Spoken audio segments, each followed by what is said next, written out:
คนนี้ไงคนนี้ไงคนนี้ไง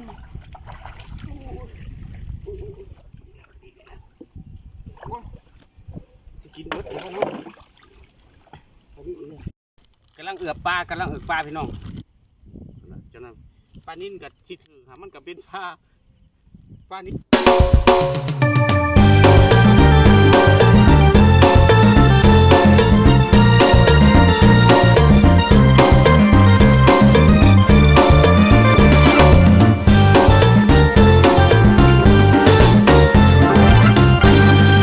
และสาวคนใดน้อ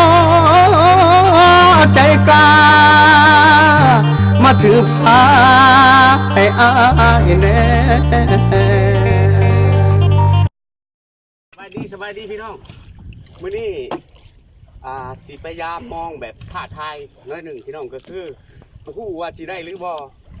แต่ถ้าได้แล้วสิไปปิ้งกินอยู่บ่อนยามเลยอยู่ในหัวเลยพี่น้องแต่มื้อนี้สิถือเตาถือตำหมกพุงถือทานไปดังเลยยามมองแล้วก็กินอยู่บ่อนนั้นยามเลยพี่น้องเพื่อเปลี่ยนบรรยากาศกินเขามันสิแซ่บหรือบ่ติดตามเด้อพี่น้องเด้อนี่กำลังสิไปเอาเครื่องต่างๆเตาพี่น้องเตาเอาใส่เนื้อเลยเอาใส่เนื้อ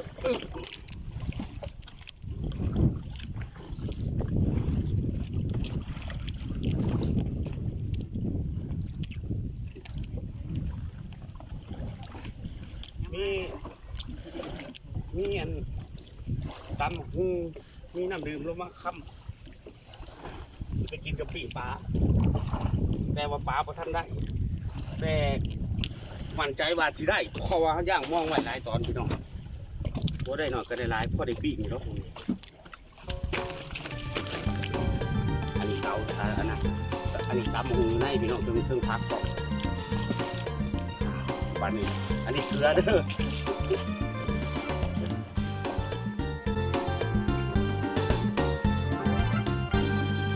และสาวคนใดน้อ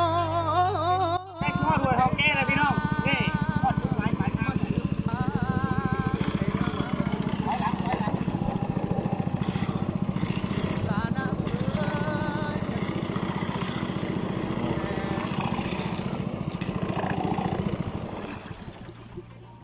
จับเพื่อนคอยล้างแต่ตำรวจเลยพี่น้องชิฮอดมองยามเลยพี่น้องดิในหัวดิก่อนชิยามนี้เขาถ่าทายน้อยหนึ่งขอดังไฟก่อนเพื่อยามแหละพอดีปิดป่ากันบ่ได้จักชิวานแค่ใดปกติบุคคลหนาใครตาดอกเดียวผัดคนโบราณยามมองพี่น้องดังไฟให้มันลุกก่อนสิปีกป่าหักตาบ่ทันได้คือมันเป็นการท้าทายพี่น้องเห็นได้นี่บ่แม่นว่าอันสิเอาปลามาใส่หม้องก่อนหรือบ่แม่นได้พี่น้องเพราะว่าย่างหม้องหลายตอนมีความมั่นใจสิได้ปิ้งอยู่บ่ได้เนาะก็ได้หลายเขาเอิ้นว่าบ่ทันได้เห็นปลาจะดังไฟก่อนเพื่อความมั่นใจเนาะแค่เป็นผู้บ่าวก็ท่านได้เป็นผู้สาวแต่เสาวันผักขาเพิ่นว่าใกล้ๆกันพี่น้อง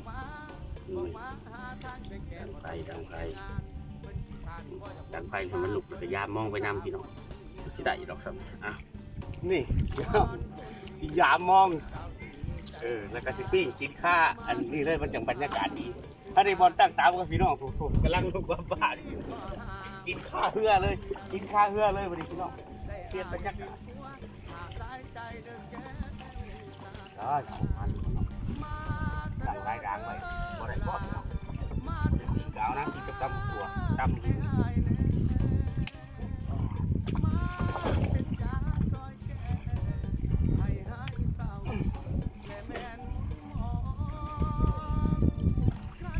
สุกประมาณนี้เด้อจะทีจะทานเอ้ยใช้หน้าใช้ตาได้พี่น้องเลยทำไมยังมองปีฟ้าชูลีลาให้พี่น้องเบิ่งนี่จุดตัวหนึ่งเด้อพี่น้องนี่ปลาว่าอะไรนะต้องได้ปีกพี่น้องบ่ได้น้อยก็ได้หลาย3ปีกพอได้ปีกอีกนี่ปลามันกับตำหมักหมูพี่น้อง มือนี้แซ่บแน่นอนพี่น้องมาจากยามมองสุดกันนะป้าตัวโอ้ยยังมากัดดิกัดปางกวนจนวิพี่น้องโอ้ยปลาผาบ่กัดดิมันเลยบอกปลาเปล่ามันดังไฟไหวถ่านนะพี่น้องถ้าก็ได้สอง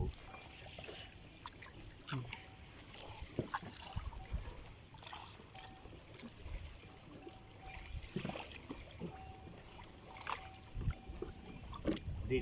ปลาปากพี่น้องปลาปากนี่อุ้ยปลาสอยสมว่าดังไฟไหวถ่านนี่พี่น้องต้องตกใจได้กินแน่นอนอยากจะกินบ่เบิดปลาสอย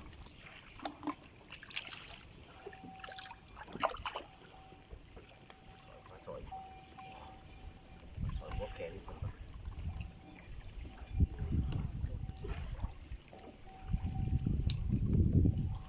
ประกันวันขนาดสายตาสูงดังไฟไหวนี่พี่น้อง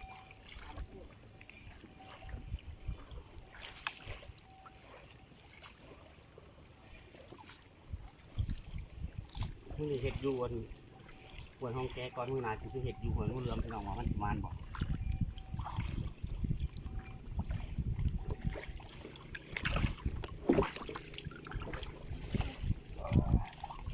ปลาสูด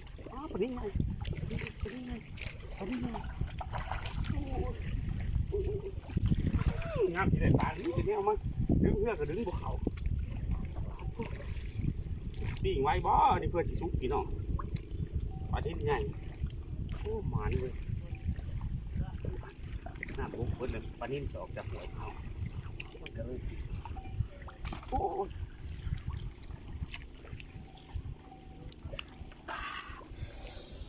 ปลานิ่มพี่น้องปลานิ่ม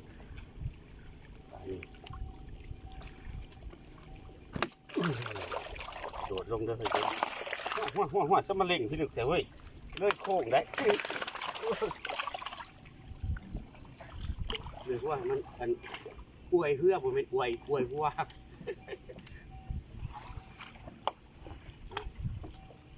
จามูนี่เนาะเอามูมันที่ได้มู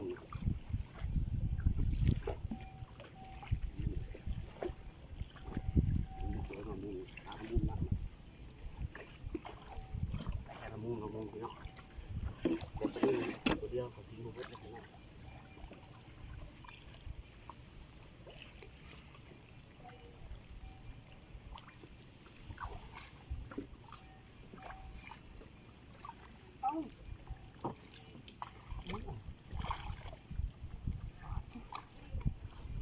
เอาอีละปลานิ่มพี่น้องปล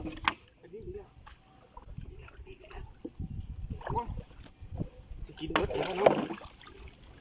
ปลานิ่มอีกปลานิ่มอีก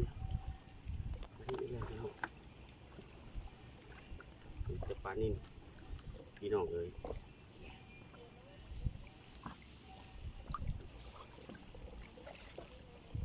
จะปลานิ่มโอ้โจกมันพี่น้องปลานิ่มเนี่ยปลานิ่มมันออกสีหวยพี่น้องมันกำลังสีออกหวย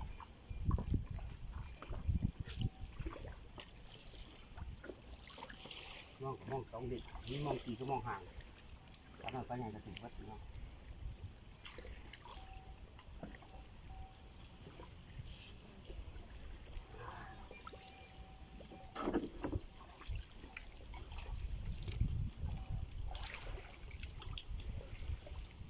ปักที่ด้ามพี่น้องนี่ห่างกันควบคุมทำสกินพี่น้องอันนี้มาหาคนกับหมกก็เด้อ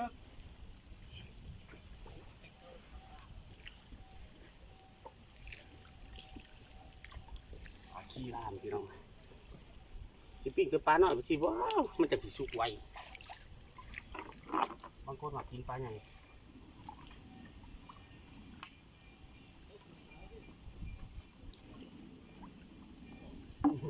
ปลาสกางหน่อย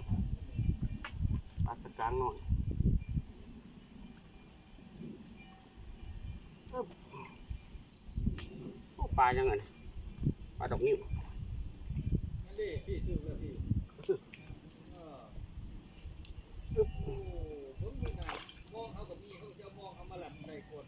โอ้ยเอาดูว่าปลากาตัวนี้ปลากาถึงปลากา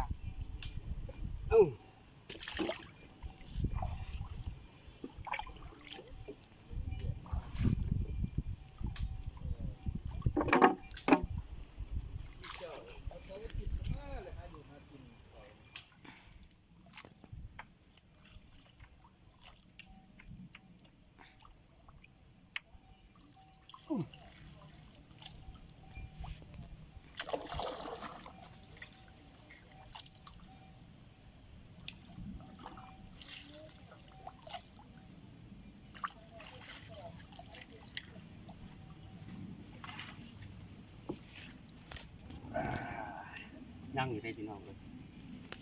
นั่งอยู่ในมองพอย่างลายตอนพี่น้องย่างลายตอนที่ว่าสมบูรณ์แบบมันจะกินแน่นอนมัน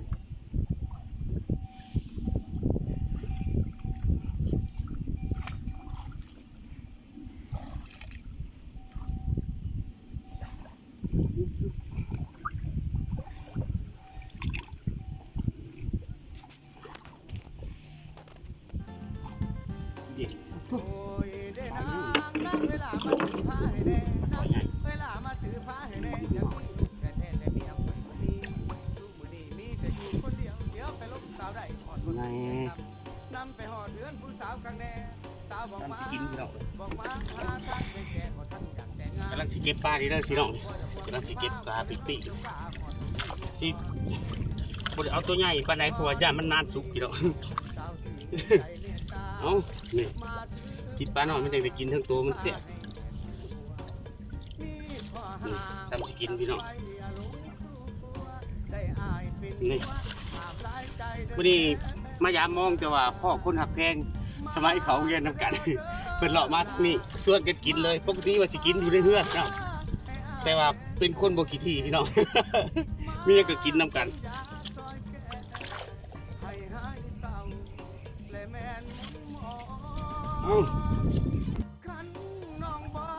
ไป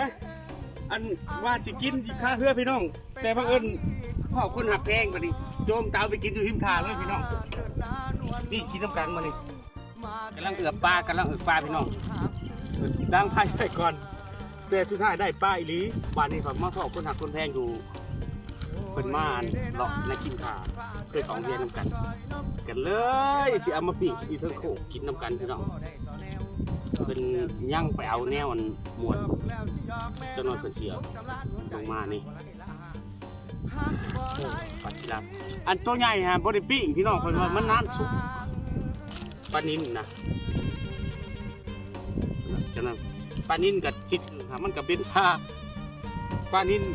ถ้าเจ้าอยู่ในกระชังนะพี่น้องแต่ว่ามันเป็นออกจากกระชังแล้วมาเขาหวยมาถึงมองต่อนี่ประกาศพี่น้องบัดนี้ผมกำลังปิ้งพี่น้องนี่ของวังกรหันวันสิปิ้งกินข้าเหือผัดบังเอิญพ่อคนหักคนแพงข้าวเขาเฮียนกันเดี๋ยวนี้เพื่อนยังเมื่อเอาแอลกอฮอล์ได้หนึ่งสิมาแก้มกันนี่เด้อพี่น้องเด้อ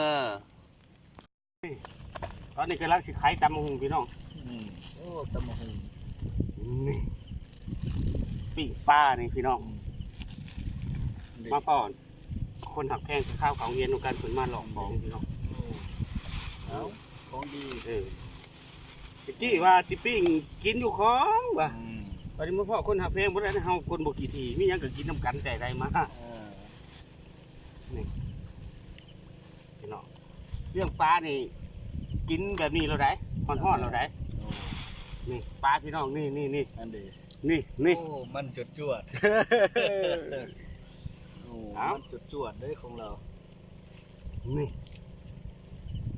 ปิ้งปลามันห่อนพี่น้องยำห่อนก่อนยำเมาเราผักคือยังโอ้มีปลาอย่างนี้นี่ปลากาปลาอันสกางปลานางปลาขี้ล่ามหมอนี่อยากดำหน่อยนึงนี่ดำจะแซ่บเอา ใส่เลยทาน โอ้ ก่อนสิกินนี่ขอ บ่กอกก่อนบ่เอากอกก่อนแม่ ขออันนั้นก่อนไว้จะที่จะทานเด้ เอาไว้เพิ่นก่อนแม่ โอ้ยเขาเลยพี่น้อง เสยหน้าเสยตาเด้ ไม่ไหวบ่ได้อยากกินเดี๋ยวของเพิ่นบ่ให้เพิ่นกินนี่บาปเด้อพี่น้อง นั่นแหละ ให้เพิ่นไปกินสิครับ แล้ว ทานเอ้ย แล้วหูหีดคองเด้ กิน เรา น้ำลูกน้ำเต่าเด้อให้โชคให้หวานเด้อมาบาทนี่พี่น้องเพราะฉะนั้นว่าสิเด้อขอ อันนี้ สบายให้เพิ่นนำเอ้า แม่น เดียวกันเด้อ ม เรือนี่เป็นของประชาชน อืมตัวนี้คักบ่ สุดยอดเลย อืม ห้ามบรรยากาศแบบนี้มันบ่มีเลยเนาะ บ่มี มีแต่เฮ็ดเวียกหลายบ่ไหวเด้อพี่น้องเอ้ย อืม คือล่ะอีหยังก็อย่าบ่เท่าบ้านเฮา โอ้ เอากินได้กินได้ โอ้ม่วนกันแล้วเนาะคักบ่อืม มักอะไรเลือกกินเลยเด้อ อืมโอ้อืม แซ่บมักปากกาบ่นี่เอาบ่ แม่นสิบ่ปากกา ปากกานี่แซ่บเอาไหม อุ้ยปลานิ่นติ บ่ปากกา โอ้แม่นบ่ อืม อืม นี่มักรุ่นนี้ก็ได้นี่ เอาเป็นอีกหน่อยนึงน้ำตาตกหน่อยนึง เอาจัดการพี่น้องมาพี่น้องกินน้ำกันเด้อพี่น้องเด้อ อันนี้ คนบ้านที่พ่อกับพ่อกันเนาะ โอ้เท แต่สมัยเขาโรงเรียนโอ้ยบ่คิดว่าสิได้พ่อกัน อืม จากกันไปเพิ่นเรียนจบเฮาเรียนบ่จบมาสู่ทางนี้แต่ว่ายังได้พ่อกันอยู่แคมป์ของเนาะ อืม บรรยากาศค่อยค่ำยามแรงบ่ถึง มอง มีตำบักหุ่ง เนาะ มีปิ้งปลา มีเหล่าบ้องยา มีน้ำดื่มโลมาค อืม ำมันสุดยอดเลย อืม อืมโอ้ฮ้อนครับเอาอืม แซ่บบ่โอเคเนาะ ครับเอาแม่อืม ผักบุ้งกินมาแซ่บกินมาอยู่ อืมมาใครจะกินน้ำมา อืม อืม ขอโทษที่งานผักบุ้งเสียงดังหน่อยหนึ่ง อืม ติดยังก็อยากขั้นเสียงดังหน่อยหนึ่งแล้วมันอยากแซ่บพี่น้อง อืม มันนี่ปลากีรามเลย อืม ผักเลยมาตุ่มกับตำหู โอ้เจ้าหู้จักชื่อปลาหลายอย่างเนาะ ใหญ่ในน้ำคลองเลย อืม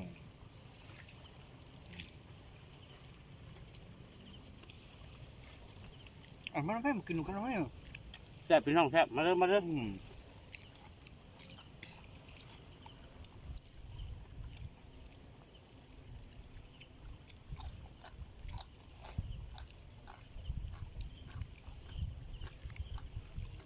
มืออุหันเขาจะได้พอกันเนาะ เนาะโอ้คนเลยจะพ่อเจ้าอยู่เดี๋ยวพ่อจบเกลือ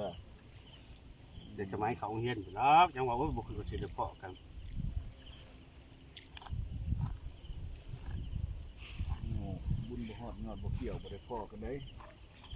แม่นแหละ แต่เมียข่อยบ่มี โอ้จะมาแซ่บแต่เนาะ สาวได้ฮอดบ่สนใจซ้ำนำไปฮอ เอา ด กระปุ่นเกี่ยวฟันเข่าพี่น้องเอ้ยกระปุ่นเกี่ยวฟันเข่า บอกมาหาทางแก่บ่ทันอยากแต่งงานเพิ่นสิพา มากินนะแม่ คนละน้อยสงราฮอดตรงนี้มีซ้อน บี้บ่กินบ่บี้ คนดีสาว เอาแม่ ใจเมตตามาถือผ้าให้ หูจักแนว ที่ขอห้ามจำไว้อย่าหลง ครับเนาะ ได้อายเป็นผัวห้ามหลายใจเดิน ของมนุษย์ของขา ตาตา มันมีไว้อยู่นั่นบ้านนอกก็มีคือกัน มาถึง เร็วเล่นเด้อสมมุติ อืม ให้อายแน่มา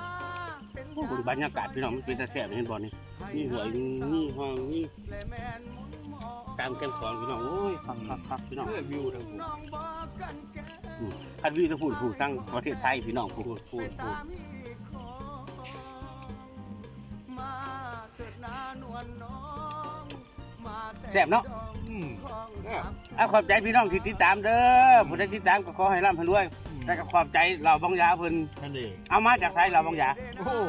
เอามาจากล้นค่า บองยาหลวงน้ำท่าผู้นั้นนี่เราต้องชิงนี่ ให้ได้อุ้มลูกน้อยและพ่อได้ต่อแนวหยอกลูกแล้วสิหยอกแม่มานำหยอกลูกแล้วสิหยอกแม่มานำคงสำราญหัวใจหักบ่ไหลละห่างหักบ่ไหลนอละห่าง